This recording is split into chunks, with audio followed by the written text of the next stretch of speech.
Le changement idéologique, c'est cela.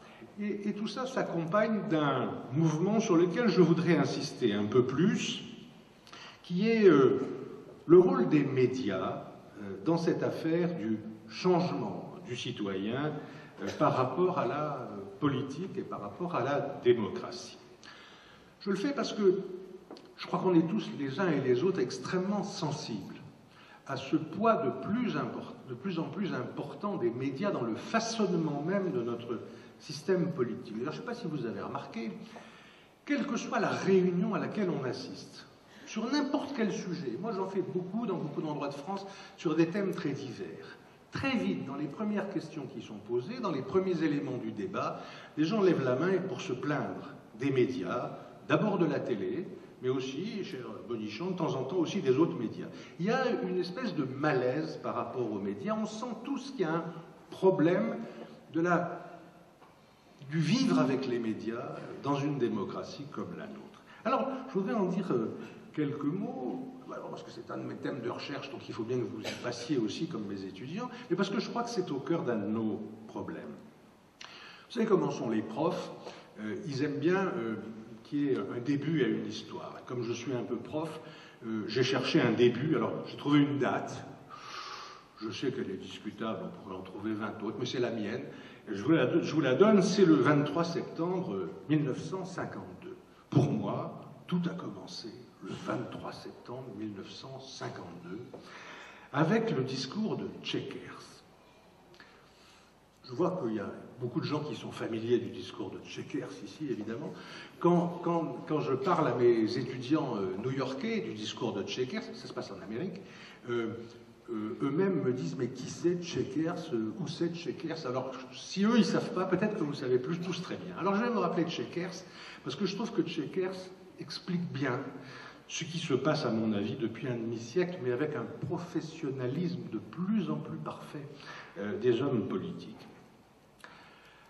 1952, il y a une campagne présidentielle aux États-Unis, et le candidat républicain est le général Eisenhower.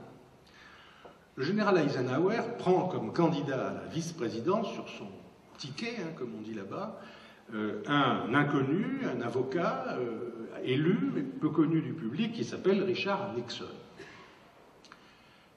Les journaux, et notamment déjà le Washington Post, enquêtent sur Richard Nixon et indique qu'il aurait touché à des fins personnelles des fonds qui seraient arrivés dans la campagne électorale pour des raisons politiques. L'affaire fait un certain bruit, prend une certaine ampleur, la télévision commence à en parler et des membres importants du Parti républicain commencent à s'exprimer, faisant pression sur le général Eisenhower en disant « débarrassez-vous de ce type, ça sent pas bon pour une campagne électorale ». Que fait Richard Nixon? Il loue, vous savez que là-bas c'est possible, il loue pendant une demi-heure le temps d'antenne sur les 3 grands réseaux nationaux de télévision américains. Il vient, il est interviewé par un journaliste, et à côté de lui, il y a sa femme, qui dit rien, mais qui est là et qui opine gravement du bonnet à chacune des déclarations de son candidat de mari. Est-ce que Nixon parle de l'affaire? Non. Il explique, en réponse aux questions un peu complaisantes du journaliste, il explique qu'il est un bon père, un bon fils, un bon époux, un bon citoyen. Il explique comment il a acheté sa maison, son assurance, quels sont ses niveaux de remboursement mensuels. Bref, un Américain moyen, remarquable, tout à fait ordinaire et sympathique. Et puis tout à fait à la fin de l'émission, par parenthèse, si ça vous amuse, on peut la voir sur Internet. Vous tapez Nixon, Chequers, vous pouvez le voir en entier, il y a beaucoup de sites qui l'ont. À la fin de l'émission, Nixon regarde la caméra, et non plus le journaliste, et il dit « Ah, et puis il y a une histoire là, récente, on a dit que je me serais servi personnellement de choses. » Alors, voilà ce qui s'est passé. Le chien de ma fille est mort, et elle a expliqué combien elle était triste de la mort de notre chien. Et un jour, nous avons reçu un avis de la Poste nous disant qu'un colis était arrivé pour nous à la gare. Nous sommes allés le chercher. Et c'était un électeur qui, pour consoler ma fille, nous envoyait dans une boîte spécialement conçue un chien. Ce chien, nous l'avons adopté. Le voici, la caméra montre le chien au pied de monsieur et madame Nixon. Ce chien, le voici, c'est Checkers. Et je dois vous dire que nous l'avons adopté. Nous l'aimons maintenant. Et je dois dire une chose. C'est vrai que ce chien n'a pas été envoyé à moi, mais au candidat. Mais quoi qu'il arrive, mesdames et messieurs, il fait un geste de doigt devant la caméra et il dit « Je vous préviens, quoi qu'il arrive, nous le garderons ». L'émission se termine là-dessus et on demande par un panneau sur l'écran aux gens d'écrire, il n'y avait pas de mail à l'époque, donc d'envoyer des télégrammes ou des coups de téléphone au siège du Parti républicain à l'intention du général Eisenhower pour dire si oui ou non il doit garder Nixon. Vous imaginez, des milliers, des dizaines de milliers de coups de fil, de télégrammes pleuvent pour garder Nixon et accessoirement Checkers. Quelques jours plus tard, Eisenhower, qui avait visiblement hésité, accueille devant les caméras Nixon les bras levés en lui disant « You're my son », tu es mon fils, et l'affaire est donc réglée. Je vous ai fait un peu long là-dessus parce que si vous avez bien écouté, tous les ingrédients de la communication politique moderne sont là.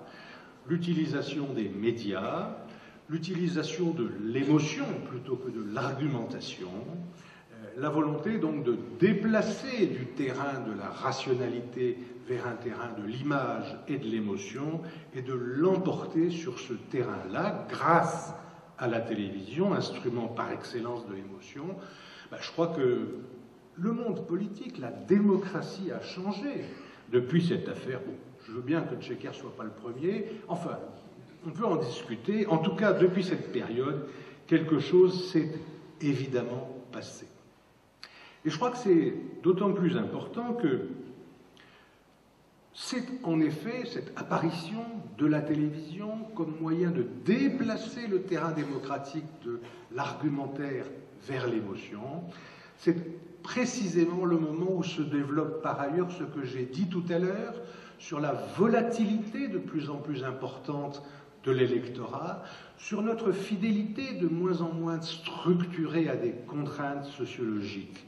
Le nouvel électeur que nous sommes, moins fidèle, moins construit sociologiquement, est en même temps un nouvel électeur, un nouveau citoyen, qui veut être séduit plutôt que d'être convaincu, en tout cas au moins séduit en même temps qu'il est convaincu.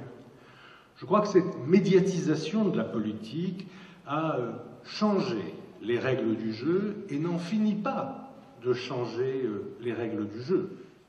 Le plaisir des politiques à aller dans les médias est quelque chose d'indicible.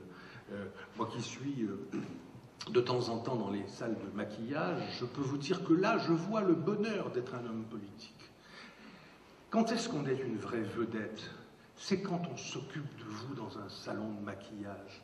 Là, autant que Johnny, on est pris pour soi un individu qui compte, une vraie vedette.